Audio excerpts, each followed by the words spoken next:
ఏవండి, ఇగోండి ఫోను. ఎవరు కవిత? ఇంకెవరు? మీ అమ్మ. ఎందుకు చేస్తుందంట? ముందు ఫోన్ ఎత్తండి, లేకపోతే మీరు ఎత్తేదాకా ఫోన్ చేస్తూనే ఉంటది. హలో, ఏంటమ్మా?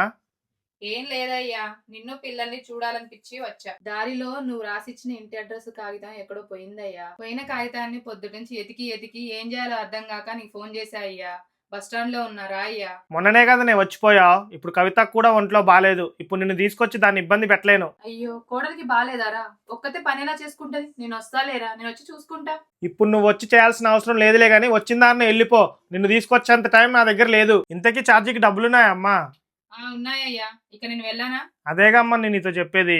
ఏవండి, అమ్మని రమ్మంటే రానంటుంది, ఒకసారి మీరు మాట్లాడండి. అమ్మా. చెప్పయ్యా, రమ్మంటావా? లేదమ్మా, మా అత్తయ్య ఫోన్ చేసింది. ఇక నేను ఉంటాను, వెళ్ళిపో. హలో అత్తయ్య. ఏంటి అత్తయ్య రానంటున్నారు?